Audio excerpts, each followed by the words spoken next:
Hello everyone, Cash and Cards ကနေပြန်လည်ကြိုဆိုလိုက်ပါရဲ့ guest ဒီနေ့ကတော့ unboxing video လေးရိုက်မှာပေါ့နော်။ဒါပေမဲ့ guest ကျန်တဲ့ဥစ္စာလေးတွေကိုတော့နောက်ရက်မှတင်မယ်။ဒီ Journey to the Golden Realm လေးကဒါမြန်မာနိုင်ငံက Spiritual Arts Paradise ဆိုတဲ့ page ကထုတ်တာပေါ့နော်။ဆိုတော့ဒါလေးက made in ဘန်ကောက်မှာထုတ်တာလားတော့မသိဘူး production ကတော့မြန်မာက production ပေါ့နော်။ဆိုတော့ဒါလေးကို guest က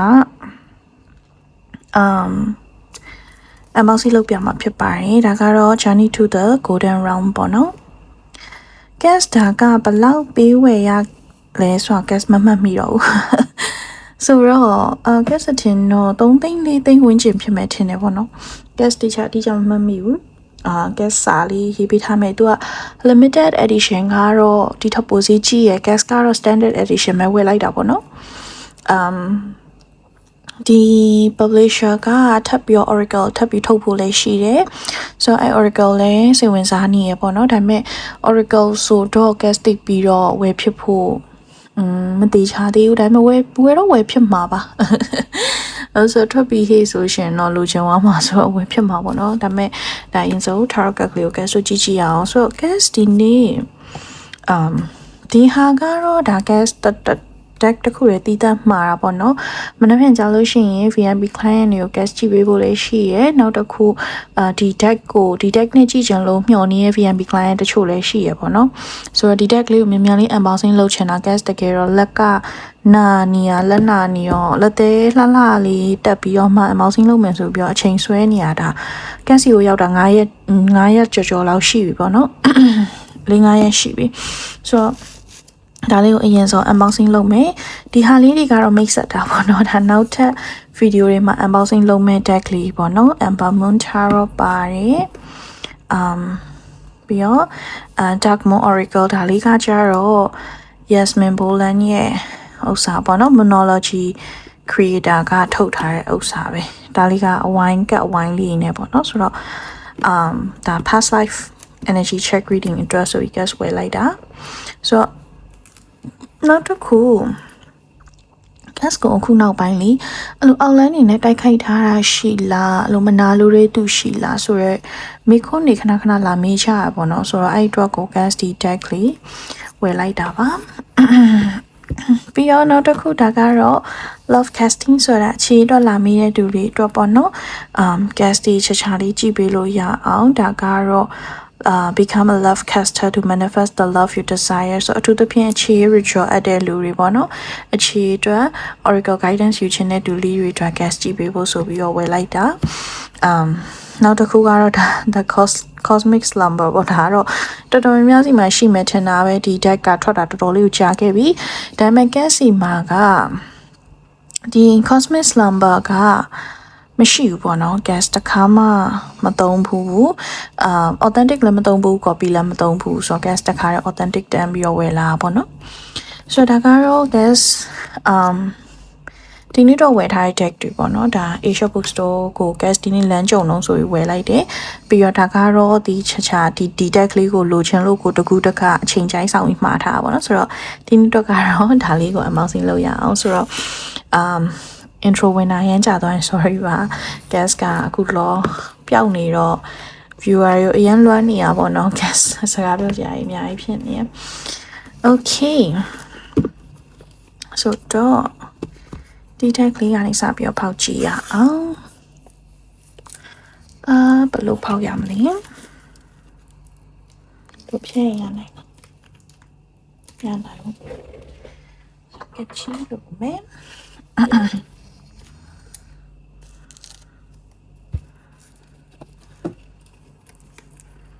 okay so ဒါကတော့ tarot card ပေါ့နော်ဒါကသူပြောရတော့ဒီက main character ရဲ့နာမည်ကတီဟာဆိုတာမသိဘူး guess အဲ့ဒါလေးသူတို့ရဲ့ post တွေမှာမှတ်မိတယ်လို့ရှိရပေါ့နော် okay so ဒါကဖွင့်မောကနည်းနည်းလေးကျန်နေရပါတော့ okay ဖွင့်လို့ရပြီသူကလေဘယ်လိုရည်ရွယ်ချက်ထားလဲတော့မသိဘူး English လိုပဲဟုတ်တယ်ဒီမှာ A Curious Lion Named Siha တွေ့လားဆိုတော့ဒီ main character ရဲ့နာမည်ကတီဟာပေါ့နော်ဆိုတော့သူက explore လုပ်ရကြိုက်တယ်experiment တွေလုပ်ရကြိုက်တယ်ဆိုတော့ तू ကအမှားတစ်ခုလုံးမိရပေါ့နော်ပြီးတော့ another dimension စီကိုportal တစ်ခုကနေကျသွားတာပေါ့နော်ဆိုတော့ဒီ portal ကနေပြီးတော့စီဟာဘာကြီးလုပ်လဲပေါ့နော်အဲ့ဒါလေးကိုဒီမှာရေးထားပါတယ်ဆိုတော့ဟိုလေမွန်လာဘာရလို့လေအာယူရေကန်နဲ့ပြုတ်ချသလိုမျိုးအဲ့လိုဖြစ်နေတာပေါ့နော်ဆိုတော့ဒီနောက်မှာက तू ကဒီတိုင်းနောင်လေးတွေအယုတ်လေးတွေပေါ့နော်ရထားရင်ဆိုကြည့်ရအောင် guess ဒီ deck တစ်ခုလုံးမှာမကြိုက်ဆုံးပါလဲလို့ပြောပါဆိုလို့ရှိရင်တော့ cover ဒီပေါင်เนาะဒီပေါင်ကိုမကြိုက်ဘူး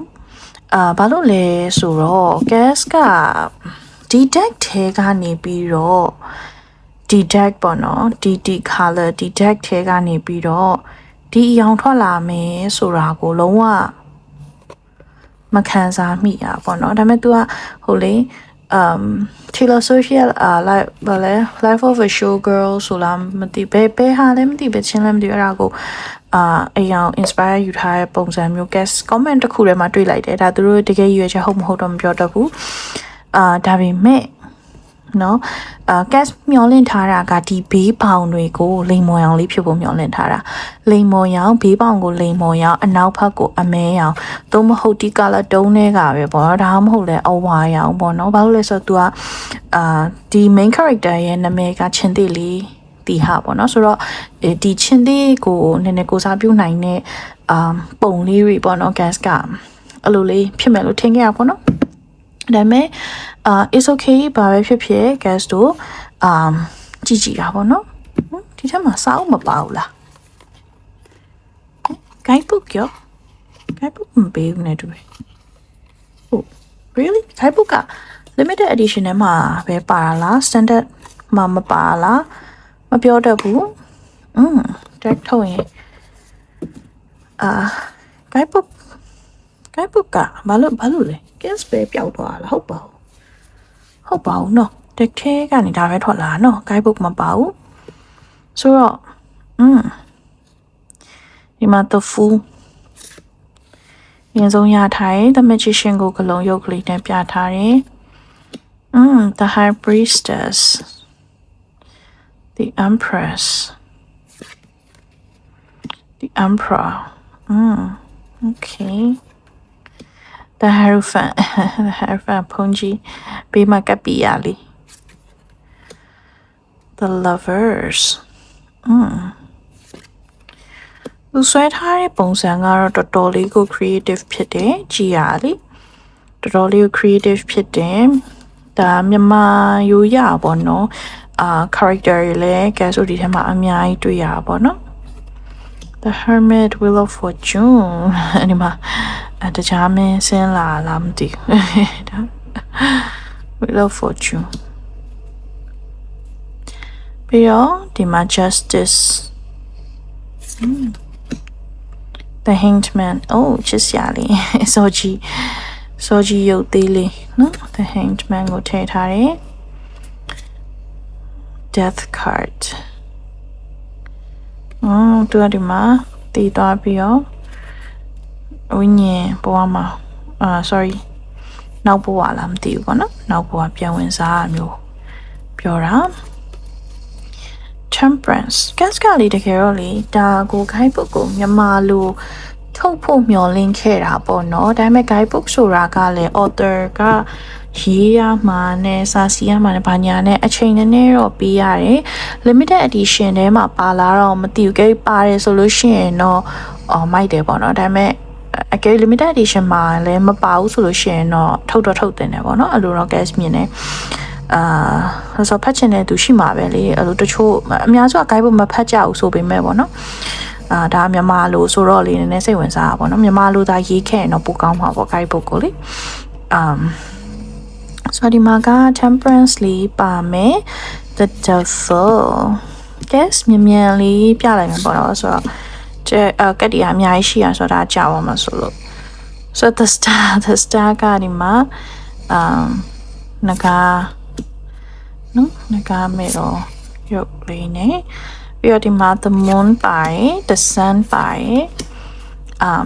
judgment ပါတယ်ပေါ့နော် judgment ပါမှာပေါ့ the moon the sun judgment ပါမှာပေါ့ပါတယ်ဆိုတာလေဒီဘောကဒီပုံလေးတွေနဲ့ပါတယ်လို့ပြောတာ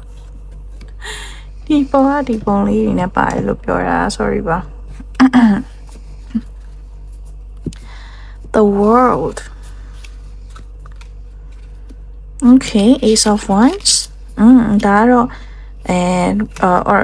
original rider waite ထဲကဟာလေးနည်းနည်းတူသွားပြီ 5 of wands 6 of wands ရွှေတီဆောင်7 of wands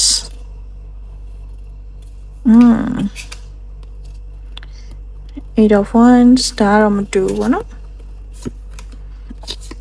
9 of wands 10 of wands ကတ်တာတော့တော်တော်လေးထူတာပဲနော်လာလိုက်တာဒါလေးနှစ်ခုဒါ favorite ဖြစ်မယ်ထင်တယ်နော်နတ်သမီးလေးလို့လှပါတယ်တချမ်းမဲလေးတွေလှပါတယ်ဆိုတော့ Queen of Wands ကသူကအလှဆုံးအမျိုးသမီးပေါ့နော်ဆိုတော့နတ်သမီးလေးလို့လှပါတယ်ဆိုပြီးတော့ထည့်ထားလာတော့ပြောတော့ဘူးပေါ့နော်ကန်တော်ယူရောင်3ရသွားပြီနော်လှလိုက်တာပုံဖော်ထား okay 2 of cups 3 of cups 4 of cups ဟိုလေအတာအိုးလာတာအတာအိုးနေလား 5 of cups 6 of cups 7 of cups okay 8 of cups သူ 8 of cups ကိုဒီလိုပုံစံလုပ်ထားပြီနော် 9 of cups တပိုင်းလေပြင်းသားရိုးရလားလီလော်ပွဲလီလော်ပွဲမှာစုရထား 10 of cups page of cups knight of cups queen of cups king of cups queen of cups ကိုကြည့်ရလေနည်းနည်းပုံမှန် queen နေလောက်မပြော့ဘူးပေါ့နော်ကြည်ရလေနည်းနည်းပို strong ဖြစ်တဲ့ energy မျိုးလေးကိုတော့ guess မြင်တယ်ဒီ queen of cups ကိုကြည်ရနော်အနောက်ကငကားယုံထားလို့လားတော့မသိဘူးနော်ဆိုတော့ king of cups ace of swords 2 of swords တော်ကိုဒါတော်ကို idea ထုတ်ထားတာဒီဥစ္စာကိုကြည်ရတာလေတော်လေးကို idea ထုတ်ထားတာဒါတော့ဘလုံးမလွယ်ဘူးဒါတော့လောကတော်ခက်ခဲမှာဆိုတော့ကျူစာအထုံးပေါ့နော် effort ကတော်လေးကိုထုတ်ထားတဲ့ပုံစံမျိုးကိုမြင်နေ 5 of swords 6 of swords 7 of swords ငတ်တပြားနေချီ 8 of swords 9 of swords 9 of swords ကသူအိမ်မက်တာနော်ဒါအိမ်မက်တာ 10 of swords page of swords knight of swords ဒါကလုံးရုပ်တင်နေနော်ဒီနှစ်ကကတော့တော်တော်လေးကို source energy ပေါ်လွင်နေပေါ့နော်ကြည့်ရတာ queen of swords king of swords ace of pentacles လာလိုက်တာ down တင်ကနော်လာလိုက်တာကြိုက်တီကိုဖျားဖူးချလိုက်တာလွမ်းလိုက်တာ 2 of pentacles ဒါလေးက 3 of pentacles ဒါမဟာမြတ်မှုနိဖျားနဲ့တူရယ်နော်ဖူးချလိုက်တာမန္တလေးဆိုတော့သူကတက်လေမန္တလေးကိုအခြေခံထားတာနော် pentacles လေးတွေကဆိုတော့မန္တလေးကိုအခြေခံထား guess သတိမထားမိခဲ့ဘူးဒါအရှင်းရဟာတွေကဘာကိုအခြေခံထားရလဲမသိဘူးအရှင်းရဟာတွေတုန်းကလေ ဘယ်နေရာကိုခြေခံထားခဲ့လဲမသိဘူး guest တော့မန္တလေးကိုခြေခံထားတာဒီမှာမဟာမြတ်မုနိဖေဟာဥရွှေရိုးတော်မူအမန္တလေးကျုံနော်ချမနေပြိုင်ပွဲဒီမှာကျုံရှိမှာနော် Eight of Pentacles ဒါပြိုင်ပွဲဝင်နေရတဲ့တူရယ်နော်ထားရေးလှန်ရေးပြိုင်ပွဲနဲ့တူရယ်ဒါကတော့ Nine of Pentacles အိုးဖျားတည်နေတာဒါအလှရှင်နော်တက္ကမကြီးပါမြန်မာဆိုင်ဝိုင်းနဲ့လှလိုက်တာ Ten of Pentacles Page of Pentacles Knight of Pentacles Queen of Pentacles King of Pentacles Okay ဆိုတော့ကပ်ပူမထည့်ထားဘူးပေါ့နော်ဒါကတော့ဒီ deck ရဲ့ဒီကက်ကလေးတွေပါ gas ကလေးဘယ်ဟာမှနည်းနည်း sensitive ဖြစ်လဲဆိုလို့ရှိရင်ဒီ back side မှာ gas ကနည်းနည်းလေး sensitive ဖြစ်တယ်အဲ့ဆို gas တို့ဒီ market တွေကိုဒီလို shuffle လုပ်တယ်ဆိုလို့ရှိရင်တော့ back side ကအဓိကပေါ်တာ哦ပေါ်တော့ gas ကိုလက်သေးတွေပါရွေးလို့ရှိရင် back side နဲ့လိုက်တဲ့လက်သေးကိုရွေးတတ်တာများရပေါ့နော်ဒါပေမဲ့အကယ်၍ gas ခုနပြောလိုမျိုးဒီ color အတွဲဆက်တာဆိုရင်လက်သေးတော်တော်များများနဲ့လိုက်မှာနော်အမဲအောင်လက်သေးလို့ရင်လည်းလှရဲရွှေရောင်ပါတဲ့လက်သေးတွေတက်ရင်လည်းလှနိုင်တယ်ပေါ့နော်ဒါပေမဲ့ဒီအတွဲဆက်ကို gas ကဘယ်လက်သေးနဲ့တက်ရမလဲဆိုတဲ့ဥစ္စာကိုဘလို့မှစဉ်းစားမမိဘူးလက်သေးကအဓိကမဟုတ်ဘူးလက်သေးရောင်အဓိကမဟုတ်ဘူးလက်သေးနဲ့ deck နဲ့လိုက်ဖို့ကအဓိကမဟုတ်ဘူးဆိုပြီးတော့ပြောမယ်ပေါ့နော်ဒါပေမဲ့ဒါကတော့လူတိုင်းရဲ့ကိုယ့်ရဲ့ preference ပဲပေါ့နော် gas ကကြောင့်နည်းနည်းလေး aesthetic ဖြစ်ရကြိုက်တယ်ကိုတခုခုလုပ်တယ်ဆိုလို့ရှိရင်ပေါ့နည်းနည်းလိုက်ဖက်ညီတဲ့ဥစ္စာလေးကိုလုပ်ရကြိုက်တယ်ဥမာတစ်ခါလေးဆိုရှင် gas ဘယ်လောက်တောင်လဲဆိုရှင်ဒီအောက်ကစပွဲခင်းတောင်ပြောင်းတယ်ပေါ့နော်စပွဲခင်းကိုတောင်တခြားစပွဲခင်းပြောင်းတယ်အဓိက mood ပေါ်မှာ mood တည်ရပေါ့နော် aesthetic ဖြစ်နေ mood ကကြီးကြီးလင်းလင်းလေးရှိတယ်လက်တွေနဲ့ကတ်တွေနဲ့တဟဇာတာရှိရလို့ခံစားရတယ်လက်ရုံညှိထွေးရှိရလို့ခံစားရတယ်ပေါ့နော်ဆိုရတဲ့ကြောင့်မလို့နည်းနည်းပို့ပြီးတော့ပေါ့နော်အဲ့လိုအသုံးများတဲ့လက်သေးလောက်တာများတဲ့အယောင်လေးဆိုလို့ရှိရင်တော့ gas အတွက်ကပိုကောင်းမှာပေါ့နော်ဒါပေမဲ့ဒီဟာလေးလည်းလှပါတယ်ဘာလို့ဆိုတော့သူကလေတော်တော်လေးအသေးစိတ်ဆွဲထားနော်တော်တော်ကိုအသေးစိတ်ဆွဲထားသူ့ရဲ့ဒီအောက်ကိုဒီဒါကတော့ဒီလိုမျိုး copy paste နဲ့လို့၄ခုတော့လုပ်လို့ရလိမ့်မယ်ပေါ့နော်ဒါပေမဲ့လေသူကဒီရှားလေးကိုဆွဲထားခဲ့တာနော်ဒီမှာဆိုလို့ရှိရင်လည်းနိနံပေါ့နော်ခဏရသားသမီးနိနံလေးကိုဆွဲထားတာနော်တော်တော်လေးကိုအသေးစိတ်ကြပါတယ်ဆိုတော့ဒါကတော့ဒါရဲ့ back side ပေါ့နော် gas အခုဒီ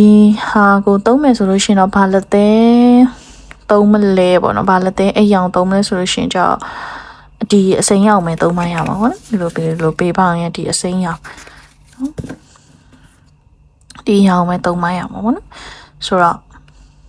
အရန်ဘယ်လိုပြောရမလဲတော်တော်လေးကိုစူးစမ်းအထောက်မှုလုပ်ထားပုံစံမျိုးတော်တော်လေးကိုစူးစမ်းထားပုံစံမျိုး gas မြင်နဲ့တကယ်လည်း appreciate လုပ်ပါတယ်ဒါတကယ်မြန်မာရွေးရင်ကျေးမှုအစုံကိုချပြနိုင်တယ်ဒီ deck ကဒါဘယ်လိုပြောရမလဲ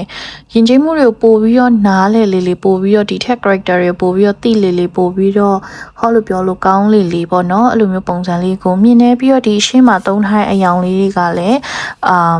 မငင်းငွေမဲ့ color လေးပေါ့နော်တော်တော်လေးကိုဆူဆူလေးအယောင်ဆူဆူလွန်းလွန်းလေးသုံးထားတဲ့ deck တွေကလည်းဒါအကျန်းခံနိုင်တယ်ပေါ့နော်ဒါတော်တော်လေးကို quality ကောင်းတဲ့ local story ထဲမှာတွေ့ရတယ်ဆိုတော့ shuffle test လေးလုပ်ကြည့်အောင်ဆိုတော့ shuffle test ကတ်တာနည်းနည်းထူတော့လေ shuffle test okay shuffle လုပ်လို့တော့မရပါဘူးเนาะကတ်တာနည်းနည်းထူရတဲ့အတွက်ကြောင့်မလို့ပါ shuffle လုပ်ဖို့တော့မလွယ်ပါဘူးဆိုတော့ဒီလိုမျိုး shuffle လုပ်လို့မရရင် gas ကဘယ်လိုလုပ်လို့ရှိလဲဆိုတော့ဒီလိုမျိုးနှစ်ချမ်းခွဲပြီးတော့ဒီလို down line shuffle လုပ်လို့ရှိရပါတော့သူကဒီလိုအလျားလိုက်မရအောင်ဆို gas ကဒီလို down line shuffle လုပ်ပါတယ်ဒီလိုလေးလုပ်ပါတယ်ဆိုတော့ဒီလိုလုပ်ဖို့ကလည်းမလွယ်ဘူးပေါ့နော် okay ရပြီနော်ဖြည်းဖြည်းချင်းစီဖွားဖွားလေးလုပ်ရင်တော့ရပါတယ်ဆိုတော့ဒါကတော့ shuffle test ပါဒီလို shuffle ကတော့ဒီလို shuffle လုပ်တာတော့ကောင်းတယ်ပေါ့နော် ဒါလေးကတော်တော်လေးကို smooth ဖြစ်တယ်နောက်တစ်ခု gas ကြိုက်တာတစ်ခုကပါလဲဆိုတော့ gas က gloss type လေးတိတ်မကြိုက်ဘူးဘာလို့ဆိုဗီဒီယိုရိုက်လို့ရှိရင်အလင်းပြန်တာနဲ့ viewer တွေတေးချာချာကောင်းကောင်းမမြင်ရအောင်ပေါ့နော်ဒါကြောင့် matte type လေးလုပ်ပေးထားတယ်လုံးဝအလင်းမပြန်ဘူးပေါ့နော်အလင်းမပြန်တဲ့ matte type လေးလုပ်ပေးထားတယ်အဲ့ဒါကြောင့်မလို့ gas အရင်သဘောကျရပေါ့နော်ဆိုတော့အဲ့တစ်ချက်ကတော့ gas ရဲ့သဘောအကျဆုံးချက်ပေါ့နော်ဒါကတော့အဓိကဒီ matte type လေးလုပ်ပေးထားတယ်နောက်တစ်ခုကဒီထဲမှာတော်တော်လေးကိုစုံစုံလင်းလင်းလေး gas တို့တွေ့ရတယ်ယဉ်ကျေးမှုမြန်မာယဉ်ကျေးမှုနဲ့ရိုးရာနဲ့ပတ်သက်ပြီးတော့ပေါ့နော်ဆိုတော့တော်တော်လေးကိုတော့ဘယ်လိုပြောရမလဲစိတ်ဝင်စားဖို့ကောင်းတယ်အရန်သုံးလို့ကောင်းမဲ့ tag locus ခန်းစားရတယ်အထူးသဖြင့်တော့စီးပွားရေးလူမှုရေးပညာရေးမှာသုံးမှုပိုစင်ပြမယ်လို့ gas ခံစားရတယ်ပေါ့နော်အထူးသဖြင့်လူမှုရေးပေါ့နော်လူမှုရေးစီးပွားရေးမှာသုံးဖို့အဆင်ပြေမယ်လို့ခံစားရတယ်အခြေနဲ့ပတ်သက်ပြီးတော့အရန် romantic မဖြစ်ဘူးလို့တော့ gas ခံစားရတယ်ဆိုတော့ဒါက romance ကိုအဓိက focus ထားတဲ့ tag မဟုတ်တဲ့အတွက်ကြောင့်မလို့ပေါ့နော် romantic တိတ်မဖြစ်ဘူးလို့တော့ gas ခံစားရတယ်ဒါပေမဲ့သုံးလို့လည်းရပါတယ်ဆိုတော့ tag တစ်ခုကဟိုကမသုံးရဒီဟာမသုံးရဆိုမရှိဘူးလေကိုသုံးချင်တော့သုံးလို့ရပါတယ်ဒါပေမဲ့ gas အနေနဲ့ကတော့အချင်းရေးလို့ပြောလိုက်တဲ့နေရာမှာ gas ဒီ tag ကိုချက်ချင်းဆွဲထုတ်မိမှာတော့မဟုတ်ဘူးပေါ့နော်ဆိုတော့အဲ့ဒါလေးတစ်ခုရရှိတယ်ဆိုတော့ rating gas ပေးလို့မရှိဘူးဒါ rating ပေးရမယ်ဆိုလို့ရှိရင်เนาะ9 out of 10ပေါ့เนาะဒါကိုရဲ့ gas ရဲ့ preference အနေနဲ့ပေါ့เนาะ10 out of 10ဖြစ်ဖို့ကတော့နည်းနည်းလေးလိုနေတဲ့ guidebook ကိုပါနည်းနည်းနှုတ်လိုက်မယ်ဆိုရင်တော့8 out of 10ဖြစ်သွားမှာပေါ့เนาะဒါပေမဲ့ဘယ်လိုပဲဖြစ်ဖြစ်အရန်တော်ပါတယ် gas တကယ်ချီးကျူးပါတယ်တကယ်လေးစားပါတယ်ဒါကိုထုတ်နိုင်တဲ့သူတွေပေါ့เนาะဆိုတော့အားလုံးပဲ